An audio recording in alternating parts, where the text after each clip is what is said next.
I need new music. Discover new music now. JJO.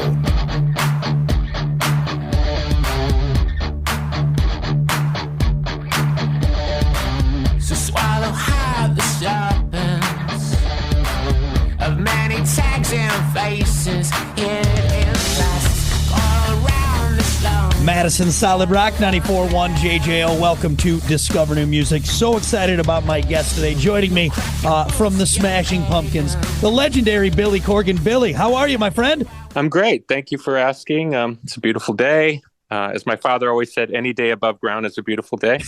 I will take that. I will agree complete with you and your father. Well, thank you so much for taking the time, and let's get right into it because we don't have a ton of time and we got a lot to talk about.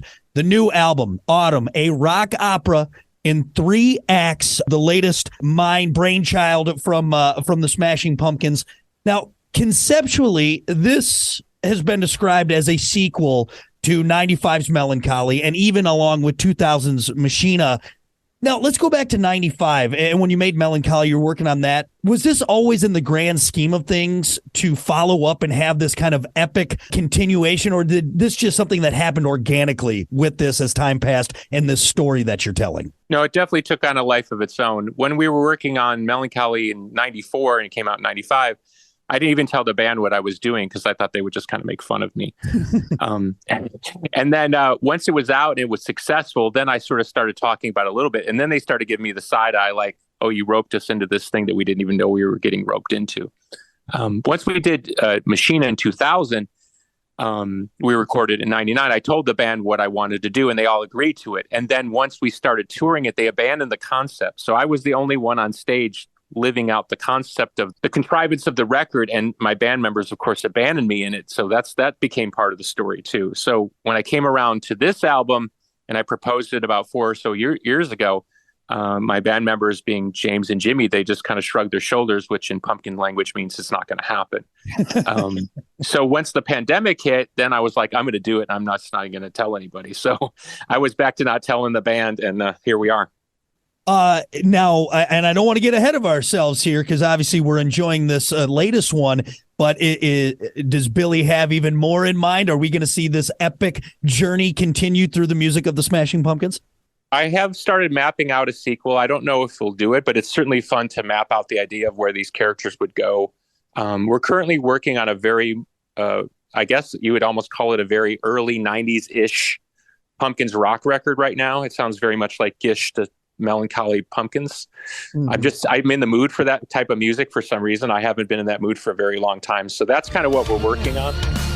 So I guess it would be if I would be interested in doing that past this. Well, we'll wait and see. Like I said, we're enjoying Atum right now, so we'll focus on that. Discover new music now on the homepage of WJJO.com, in the JJO app, or wherever you get your podcasts. Brock has a new interview every Thursday evening between 6 and 7. 94.1 JJO. I need new music. Discover new music now. JJO.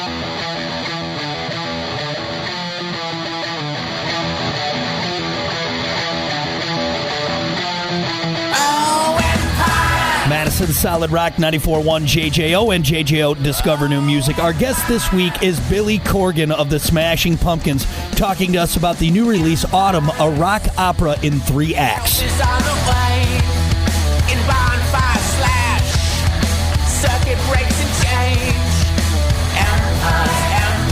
And you brought up James and Jimmy, and one of the questions I wanted to ask, and I know you've been back at it with the guys since around 2018, but maybe for you, what's special, and even for the fans, to have James and Jimmy on this record that can trace its roots back all the way to the early days of the Smashing Pumpkins? You know, it took me a while because when I was the only member of the band circa 2009, you know, I was getting a lot of stick from fans in the press, like, this shouldn't continue, this shouldn't be called the Smashing Pumpkins. And of course, I would get grumpy and say, well, I wrote all the songs, so, I mean, start there. So it took me a while to really appreciate what is valuable about having original members back up on stage together. There's the obvious component, which is, well, when you play, it sounds like the band more so than somebody else playing the music. Okay. But the other thing really is an emotional connection.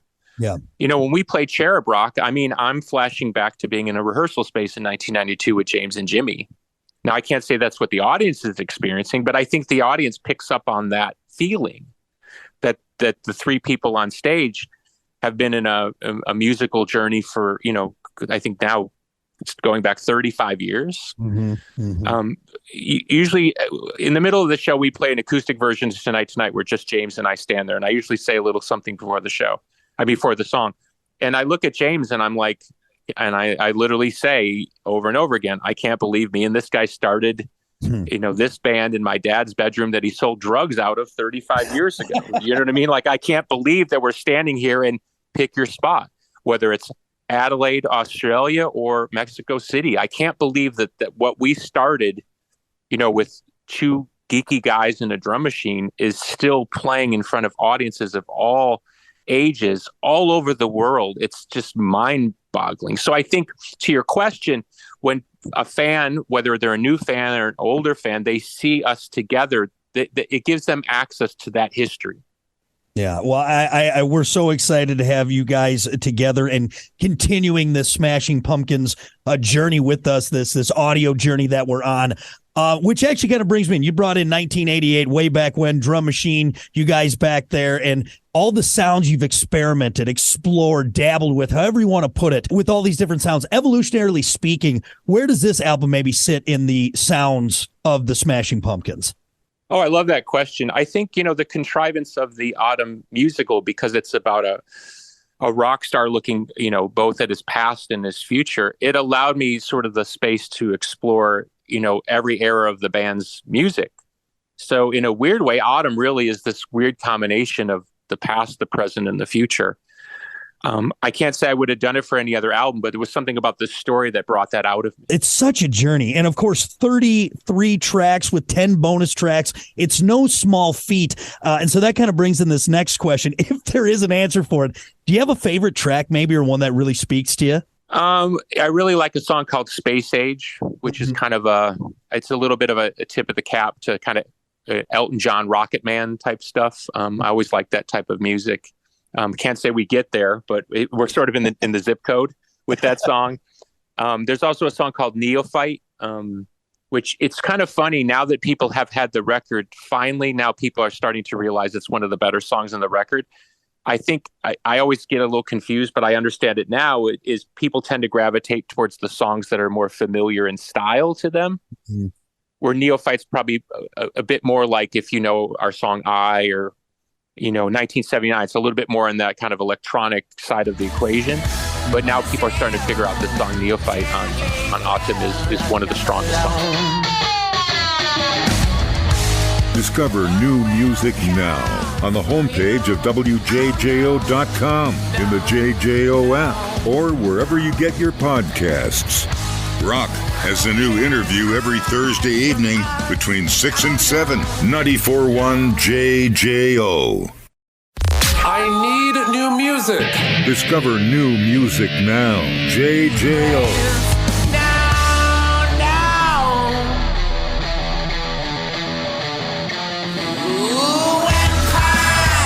Madison Solid Rock 94.1 JJO. I'm Brock, and my guest for JJO Discover New Music is Billy Corgan of the Smashing Pumpkins. And the new release, Atum, a rock opera in 3 acts, is what we're highlighting this week on Discover New Music.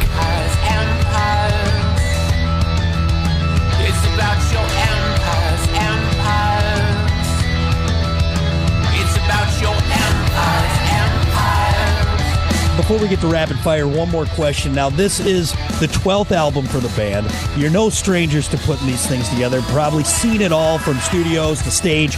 Is there something that really stood out in making this compared to previous works?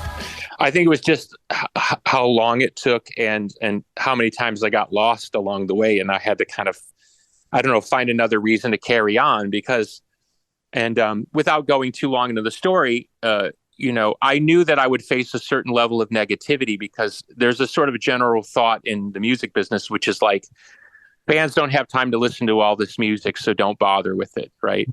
Mm-hmm. And then when I did finish the record, I finally found the courage to kind of put it all together. some of the people I was in business with at the time told me literally to my face, this is a terrible idea. Don't do it. They use words like career suicide, which I have to laugh because my whole career has been a career suicide.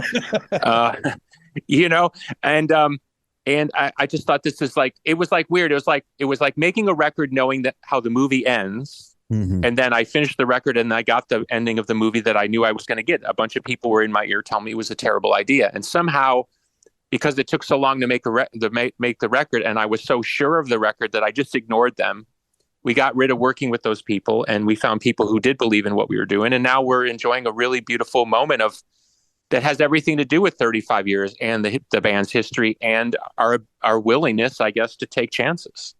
Well, we love what you're doing, and we are so excited to have new Pumpkins again. Atum, a rock opera in 3 acts, out now, and go get it. If you haven't yet, you're being silly. Well, before I let you go, now that we got the important stuff out, I got about 30 seconds of rapid fire, if you would indulge me for just Sure, of course. Second. All right. First things first, 1985 Bears or 96 Bulls? It's the only ones you can keep. 96 Bulls. Bret Hart Sharpshooter or the Iron Sheik's Camel Clutch? Camel Clutch. Soaked jeans or damp socks? Neither. Fair enough. No wrong answer. Bigfoot or the Loch Ness Monster? Loch Ness. Would you rather fight a man with bare arms or a bear with man arms? A bear with man arms. Smart answers. All right. Billy Corgan, the Smashing Pumpkins, thank you so much for the time. I really appreciate it, man. Thank you, my friend.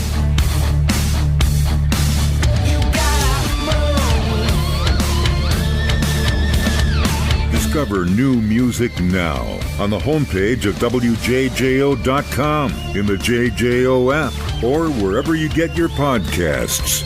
Brock has a new interview every Thursday evening between 6 and 7. 94.1 JJO.